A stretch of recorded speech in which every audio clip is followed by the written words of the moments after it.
दोस्तों आज की इस वीडियो में मैं आपको एरिया वाइज दुनिया के 10 छोटे देशों के बारे में बताने वाला हूं, यानी कि दुनिया के ऐसे 10 देश जिनका क्षेत्रफल सबसे कम है, सबसे छोटा है।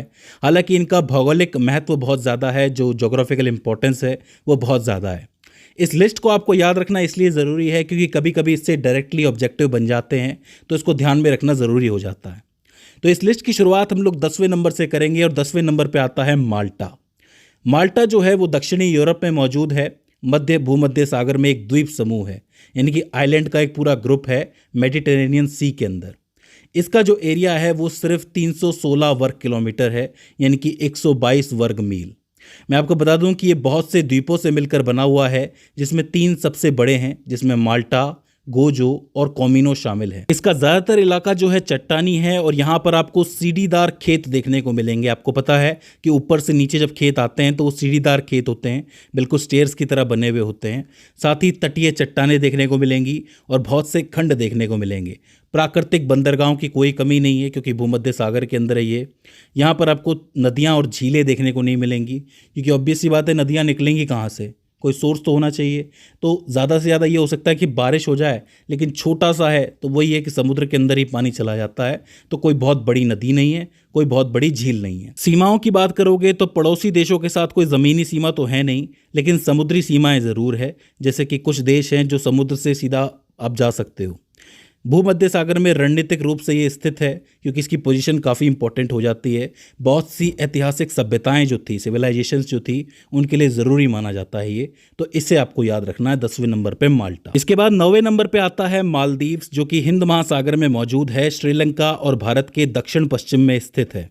अगर आप क्षेत्रफल की एरिया की बात करोगे तो ये 300 वर्ग किलोमीटर में फैला हुआ है, यानी कि 116 वर्ग मील के अंदर इसका भूमि क्षेत्र है। इसके अलावा इसका एक बहुत बड़ा समुद्री क्षेत्र है, क्योंकि आपको पता है कि किसी भी देश का समुद्री क्षेत्र जो है कई किलोमीटर तक फैला हुआ होता है, तो इसका भी बहुत बड़ा समुद्री क्षेत्र है। मैं आपको बता दूं कि ये दुनिया का सबसे नीचा देश है। नीचे देश से मेरा मतलब है कि इसका जो भूतल है, जो सरफेस है, वो समुद्र से सिर्फ 1.5 मीटर की ऊंचाई पर है, 1.5 मीटर की ऊंचाई पर है। तो इसे आपको याद रखना है, सिर्फ 4.9 फीट। जिससे कि अगर मान लो कि समुद्र स्तर बढ़ जाए, मतलब पानी बढ़ जाए समुद्र के अंदर, तो इसको कई सारे खतरे भी हो जाते हैं। सीमाओं की बात करोगे तो ज़मीनी सीमा तो इसकी है नहीं, लेकिन समुद्री सीमाएं जो हैं श्रीलंका और भारत के साथ ज़रूर लगती हैं। और भी देश है जहां से जाया जा सकता है समुद्र के सहारे। इसके अलावा मैं आपको बता दूं कि ये अपने टूरिज़्म के लिए बहुत ज़्यादा फेमस है, क्योंकि यहाँ पर आपको सफ़ेद रेत वाले समुद्र तट देखने को मिलेंगे और फिरोज़ी पानी और जीवंत कोरल रीफ देखने को मिलेगी। तो बड़ा ही खूबसूरत समा यहाँ पर बनता है, बहुत ही खूबसूरत जगह है, तो देखने लायक है। इसके बाद 8वें नंबर पे आता है सेंट किट्स एंड नेविस, जो आपके वेस्ट इंडीज़ के अंदर कैरेबियन सागर में मौजूद है। इसका कुल क्षेत्रफल लगभग 261 वर्ग किलोमीटर में फैला है, यानी कि 101 वर्ग मील के अंदर फैला है। इसमें ध्यान देने वाली बात यह है कि सेंट किट्स का जो इलाका है वो 168 वर्ग किलोमीटर में फैला है और नेविस का जो है वो 93 वर्ग किलोमीटर में फैला है। तो अलग अलग हो जाते हैं, हालांकि देश तो ये एक ही है।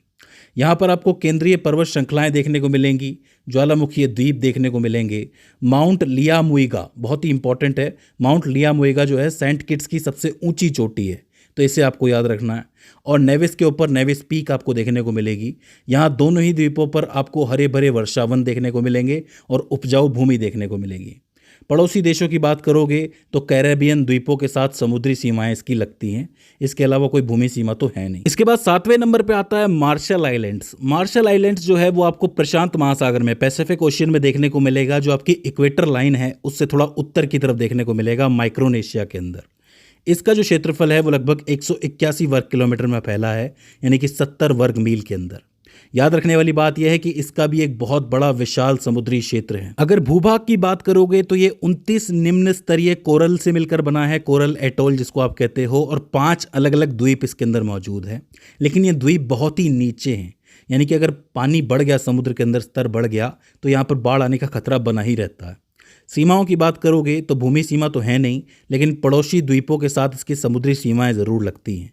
तो ये चीज़ आपको याद रखनी है। एक बात आप विशेषकर याद रख सकते हो कि जब कोल्ड वॉर चल रहा था तो उस दौरान जो यूएसए था, तो यूएसए ने अपने बड़े पैमाने पर परमाणु हथियारों का परीक्षण किया था इस जगह पर। विशेष रूप से एक तो बिकनी एटोल नाम की जगह है और दूसरी एनवेटेक एट्रोल, दोनों का नाम आप याद रख सकते हो। यहाँ पर परीक्षण हुए थे अमेरिका द्वारा। तो ये इंपॉर्टेंट हो जाता है मार्शल आइलैंड्स। 6वें नंबर पर आता है आपका लिechtenstein, जो कि आपके मध्य यूरोप में आल्प्स में मौजूद है। स्विट्जरलैंड और ऑस्ट्रिया से ये घिरा हुआ है। क्षेत्रफल की बात करोगे एरिया की तो लगभग 160 वर्ग किलोमीटर यानी कि 62 वर्ग मील के अंदर ये फैला है। इसके भूभाग की बात करोगे तो यहाँ आपको राइन घाटी देखने को मिलेगी, जो राइन नदी की वजह से बनती है, और ये आल्प्स में मौजूद है। अत्यधिक पहाड़ियां देखने को मिलेगी। और सबसे ऊंची चोटी कौन सी है? ग्रोस स्पिट्स है, तो याद रखनी है आपको। सीमाओं की बात करोगे तो स्विट्जरलैंड के साथ पश्चिम और दक्षिण में सीमा जुड़ती है और ऑस्ट्रिया के साथ पूर्व के अंदर जुड़ती है, तो ये याद रखने वाली बात हो जाती है। और एक चीज़ आप और याद रख सकते हो कि एक अत्यधिक समृद्ध और औद्योगिक देश है जो अपने शानदार अल्पाइन दृश्यों और टैक्स हेवन के रूप में जाना जाता है, मतलब टैक्स हेवन इसको कहा जाता है। तो ये देश आपको याद रखना है। 5वें नंबर पर आता है आपका सैन मरीनो, जो कि आपके दक्षिणी यूरोप में इटली के भीतर मौजूद है, एड्रियाटिक तट के पास। क्षेत्रफल यानी कि एरिया की बात करोगे तो 61 वर्ग किलोमीटर यानी 24 वर्ग मील के अंदर ये फैला है। भूभाग की बात करोगे तो ये देश काफी हद तक पहाड़ी और ऊबड़ खाबड़ है। यहाँ पर मोंटे टिटानो का प्रभुत्व आपको देखने को मिलेगा, जो 3 चोटियों वाला एक प्रमुख चट्टानी पर्वत है। प्रत्येक पर आपको मध्य युगीन टावर देखने को मिलेंगे, यानी कि मध्य युग के अंदर जो टावर लगे थे वो देखने को मिलेंगे। सीमाओं की बात करोगे तो इसकी पूरी सीमा इटली से लगती है, और इसके अलावा ये दुनिया के सबसे पुराने गणराज्यों में से एक है, जिसकी स्थापना 301 ईस्वी में हुई थी, तो मतलब काफ़ी पुराना हो जाता है। 4थे नंबर पर आता है आपका तुवालू, जो कि पोलिनेशिया के अंदर मौजूद है। प्रशांत महासागर में एक द्वीप राष्ट्र है, यानी कि आइलैंड कंट्री है। फिजी के उत्तर पश्चिम में देखने को मिलेगा, नॉर्थ वेस्ट के अंदर। क्षेत्रफल की बात करोगे तो सिर्फ 26 वर्ग किलोमीटर यानी कि 10 वर्ग मील के अंदर ये फैला हुआ है। अगर भूभाग की बात करोगे तो यहाँ आपको 9 निम्न स्तरीय कोरल एटॉल देखने को मिलेंगे और रीफ द्वीप देखने को मिलेंगे। यहाँ का सबसे ऊंचा स्थान भी समुद्र तल से कुछ ही मीटर की ऊंचाई पर है, तो इसी वजह से बढ़ते पानी की वजह से यहाँ पर भी खतरा हो जाता है।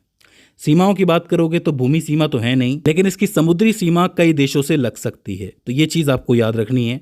एक बात याद रखना कि जलवायु परिवर्तन और बढ़ते समुद्र स्तर के कारण ये जो है सबसे कमज़ोर राष्ट्रों में से एक है, तुवालू, तो इसे आपको याद रखना है। 3रे नंबर पर आता है नाउरू। नाउरू जो है माइक्रोनेशिया के अंदर मौजूद है, मध्य प्रशांत महासागर में, यानी कि जो पैसिफिक ओशियन है उसके सेंटर में देखने को मिलेगा। द्वीप देश है। इसका जो क्षेत्रफल है वो सिर्फ 21 वर्ग किलोमीटर यानी कि 8.1 वर्ग मील के अंदर फैला हुआ है। एक उठा हुआ कोरल एटॉल, ज़्यादा से ज़्यादा यही है यहाँ पर आपको देखने को मिलेगा। और आंतरिक भाग में आपको एक केंद्रीय अवसाद देखने को मिलेगा, यानी कि अवसादों से बना हुआ एक पठार देखने को मिलेगा, तो ये चीज़ आपको याद रखनी है। सीमाओं की बात करोगे तो हमेशा की तरह भूमि सीमा तो है नहीं, लेकिन इसके आसपास के देशों के साथ इसकी समुद्री सीमा जरूर लगती है, तो ये चीज आपको याद रखनी है। एक इंपॉर्टेंट चीज आप याद रख सकते हो कि ये दुनिया के 3 महान फॉस्फेट रॉक द्वीपों में से एक है। हालांकि इसके अधिकांश फॉस्फेट का खनन किया जा चुका है, खोद लिया जा चुका है, जिससे एक कठोर गड्ढों वाला आंतरिक भाग बचा हुआ है बस। लेकिन फिर भी इसको आप याद रख सकते हो कि दुनिया के 3 महान फॉस्फेट रॉक द्वीपों में से एक है नाउरू। दूसरे नंबर पे जो देश आता है वो है मोनाको, जो आपको पश्चिमी यूरोप में फ्रेंच रिवेरा पर देखने को मिलेगा, जिसकी सीमा जो है फ्रांस और भूमध्य सागर से लगती है।